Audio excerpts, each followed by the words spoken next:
une nouveauté thérapeutique dans les atteintes cornéennes chroniques.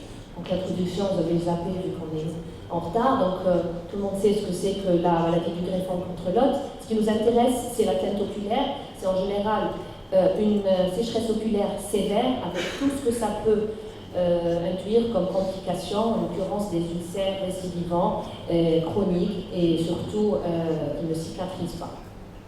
Donc je parlais de ce monsieur qui a 42 ans, donc un jeune monsieur qui a été dans ses antécédents greffé de moelle osseuse. En 2009, il est diabétique et il fait bien sûr une maladie du greffon contre l'autre avec une atteinte oculaire. Quand il arrive, ça faisait déjà 1 an qu'il faisait cette atteinte. Il arrive avec une photophobie intense, une baisse extrême de l'acuité visuelle, réduite au niveau des 2 yeux aux projections lumineuses, avec bien sûr des douleurs oculaires. Voilà son aspect en janvier 2012, quand il arrive. Et ça, c'est pas mes images, c'est celle de mon collègue qui l'a reçue en premier. Donc vous voyez, c'est une atteinte assez importante, bilatérale. Donc là, il s'agit bien de l'œil droit et de l'œil gauche. En mars, ça s'aggrave, en dépit de tous les traitements contre la sécheresse et pour les ulcères. Donc il a tout reçu, les mouillants, les cicatrisants, tout ce qui était possible à donner a été donné. Et bien sûr, ce patient ne répondait à aucun traitement. Et c'était vraiment un cas, on en a discuté avec mes 2 collègues, c'était vraiment un cas qui nous posait un véritable problème. D'autant plus qu'il était jeune et qu'il ne voyait plus rien.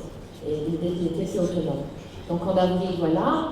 Donc malgré le traitement, il perd fort au niveau des 2 yeux.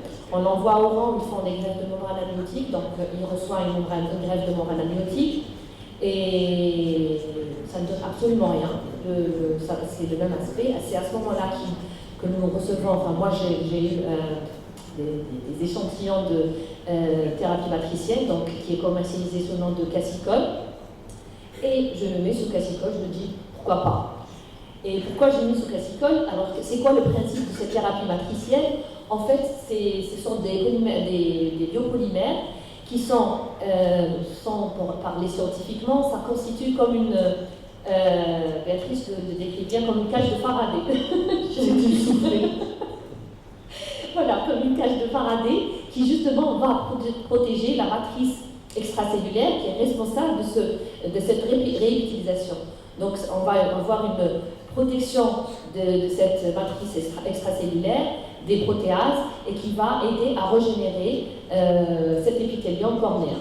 Et ce traitement, au début, était un traitement qui était conçu pour les ulcères de jambes chez les diabétiques chroniques.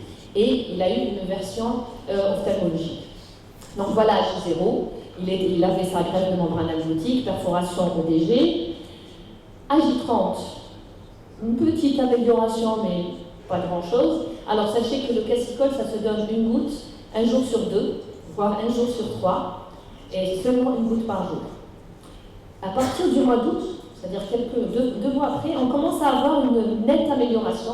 Le patient commence à devenir autonome, il vit en cabinet tout seul, et il compte les doigts. Donc voilà, regardez ce que ça donne.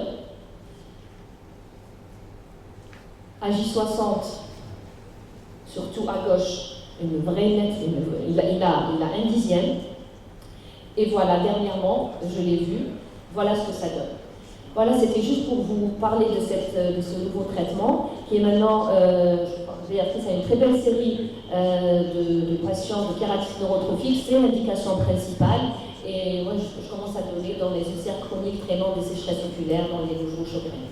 2 secondes, je profite, Béatrice, je vais vous parler du symposium franco-maghrébin des JRO, ça sera la 3e édition cette année. Et cette année, le thème va être le glaucome de part et d'autre de la Méditerranée. On va surtout parler de chirurgie de glaucome. Soyez nombreux, les Tunisiens, les Algériens et les Marocains. Merci.